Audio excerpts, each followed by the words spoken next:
Apa kabar? Miss harap kalian dalam keadaan sehat dan baik-baik saja. Hari ini kita akan belajar fisika bersama Miss Lydia tentang cermin cekung dan cermin cembung. Pertama kali itu tentang cermin cekung. Apa itu cermin cekung? Cermin cekung adalah cermin yang permukaannya seperti melengkung ke dalam atau cekung. Disebut juga sebagai cermin konvergen atau cermin positif. Nah, kenapa disebut cermin konvergen? Karena cahaya yang datang menuju cermin akan dipantulkan dan berkas cahaya pantulnya akan mengumpul di satu titik, yaitu titik fokus. Nah, lihat gambarnya. Miss ada punya 5 sinar datang. Kelima sinar datang ini bakal sama-sama menuju cermin cekung. Sampainya di cermin cekung akan dipantulkan, berarti akan terbentuk juga 5 sinar pantul. Kelima sinar pantul ini bakal mengumpul di satu titik yang namanya titik fokus. Oke? Bagian-bagian cermin cekung. Kalau garis hitam yang lurus ini Miss kasih nama sumbu utama.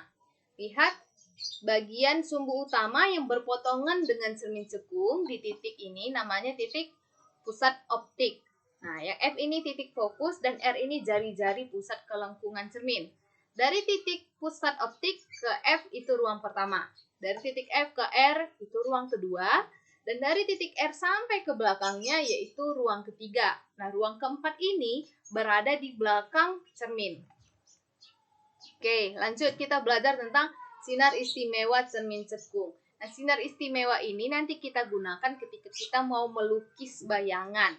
Oke, ada 3 sinar istimewa. Yang pertama, sinar datang menuju sejajar sumbu utama, dipantulkanlah melalui titik fokus. Oke, sinar datang melalui titik fokus akan dipantulkan sejajar sumbu utama. Dia sejajar dengan garis hitam ini, ya kan? Sinar istimewa yang terakhir, yaitu sinar datang melalui jari-jari pusat kelengkungan cermin. Akan dipantulkan juga melalui jari-jari pusat kelengkungan cermin. Oke, lukisan bayangan cermin cekung.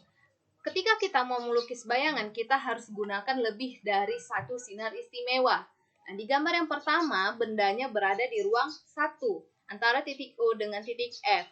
Nah, kita gunakan sinar istimewa yang pertama, yang warna ungu ini, sinar istimewa pertama. Sejajar sumbu utama dipantulkan melalui titik fokus. Perpanjanglah sinar pantulnya, makanya garis putus-putus yang warna ungu itu perpanjangan sinar pantul yang pertama. Nah, gunakan juga sinar istimewa yang ketiga. Sinar datang melalui jari-jari pusat kelengkungan cermin, dipantulkan juga melalui titik pusat jari-jari kelengkungan cermin. Nah, kita perpanjang, makanya perpanjangan sinar pantul pertama dengan kedua akan berpotongan di sini. Makanya terbentuk bayangan. Bandingkan bayangan dengan bendanya. Apa sifat bayangannya? Bayangannya diperbesar, lebih besar daripada bendanya. Bayangannya juga bersifat tegak, artinya tidak ada perubahan posisi, perpindahan posisi dari atas ke bawah, bawah ke atas. Nah, selain itu bayangannya juga bersifat maya. Nah, lanjut. Bagaimana jika bendanya di ruang 2? Gunakan juga 2 sinar istimewa.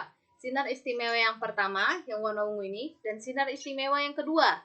Sinar datang sejajar sumbu utama dibantulkan melalui titik fokus. Sinar istimewa yang pertama. Sinar istimewa yang kedua, sinar datang melalui titik fokus dipantulkan sejajar sumbu utama. Bandingkan benda dengan bayangannya. Nah, bendanya bersifat diperbesar. Selain itu juga terbalik. Nah, selain diperbesar dan terbalik, bayangan yang bendanya berada di ruang 2 juga akan bersifat nyata. Oke, ketika bendanya kita geser ke ruang 3, gunakan juga 2 sinar istimewa. Sinar istimewa yang pertama dengan sinar istimewa yang kedua akan dihasilkan bayangan yang bersifat diperkecil, terbalik, dan nyata. Oke, yang perlu kalian ingat, kalau bayangannya berada di depan cermin, artinya bayangannya berada antara di ruang 1, 2, atau 3. Pasti bayangannya bersifat nyata. Makanya gambar kedua dengan gambar ketiga bayangannya bersifat nyata. Tapi kalau bayangannya terbentuk di ruang 4 di belakang cermin, pasti bayangannya bersifat maya sama kayak gambar pertama.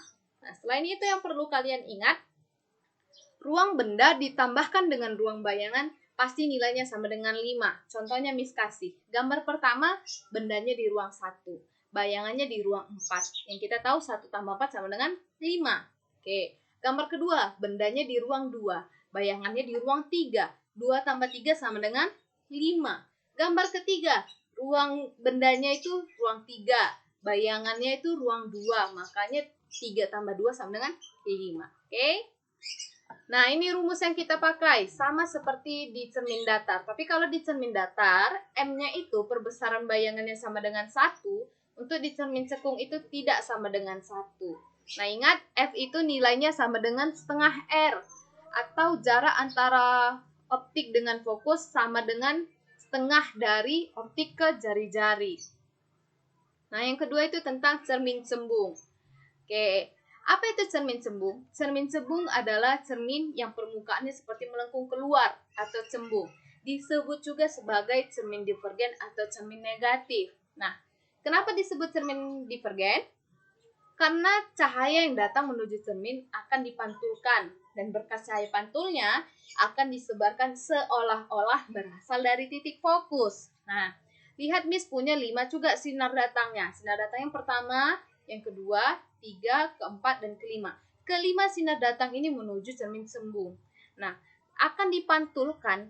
Kalau kita perpanjang sinar pantulnya ini, kita perpanjang seolah-olah dia berasal dari titik fokus. Makanya Miss kasih gambarnya garis putus-putus, artinya seolah-olah. Oke? Berarti kata kunci di cermin cekung itu juga ada 3, yaitu di cermin cembung juga ada 3, yaitu divergen, negatif, dan disebarkan. Oke? Nah, bagian-bagian cermin cembung itu yang pertama sama seperti tadi, ada sumbu utamanya, garis hitam lurusnya sumbu utama. Nah, ada juga titik pusat optik, yaitu titik O. Ada titik fokus atau F. Ada jari-jari pusat kelengkungan cermin atau R. Nah, ruang pertama juga sama seperti tadi, berada antara titik O dengan F. Ruang kedua antara F dengan R. Ruang ketiga juga berada di belakang R. Dan ruang keempat ini berada di belakang O. Oke, kebalikan sama cermin cembung, ruang yang berada di depan cermin itu hanya ruang keempat. Di cermin cembung ini hanya ruang keempat yang berada di depan cermin. Dan di belakang cermin itu ada ruang 1, ruang 2, dengan ruang 3. Nah, sinar istimewa di cermin cembung. Yang pertama, sinar datang sejajar sumbu utama. Dipantulkan seolah-olah berasal dari titik fokus. Makanya Miss gambar dia garis putus-putus. Oke, sinar istimewa yang kedua, sinar datang seolah-olah menuju titik fokus. Seolah-olah berarti dia tidak sampai ke titik fokus. Kenapa? Sebelum sampai ke titik fokus, sinar tersebut bakal dipantulkan sejajar sumbu utama. Berarti sinar istimewanya, sinar datang seolah-olah menuju titik fokus, dipantulkan sejajar sumbu utama. Nah, yang ketiga, sinar datang seolah-olah menuju jari-jari pusat kelengkungan cermin, akan dipantulkan juga seolah-olah melalui jari-jari pusat kelengkungan cermin. Oke, lukisan bayangan di cermin cembung lebih sederhana dibanding di cermin cekung. Karena apa? Bayangannya, bendanya itu cuma berada di ruang 4, hanya bisa berada di ruang 4. Nah, gunakan 2 sinar istimewa, makanya nanti bakal terbentuk bayangannya di ruang pertama. Nah, di ruang pertama berarti bayangannya bersifat apa? Maya, karena dia di belakang cermin, maya, tegak, dan diperkecil. Oke? Nah, rumusnya sama kayak di cermin cembung dan sama kayak di cermin cekung. Ingat, kalau di cermin cembung, F dan R-nya itu selalu bernilai negatif. Kalau di cermin cekung, F dan R-nya bernilai positif. Oke, terima kasih untuk waktunya yang telah diberikan. Nah, Miss mau tugas kalian kerjakan di buku catatannya mengenai catatan apa yang kalian rasa penting ketika mendengar penjelasan dari Miss tentang cermin cekung dan cermin cembung. Oke.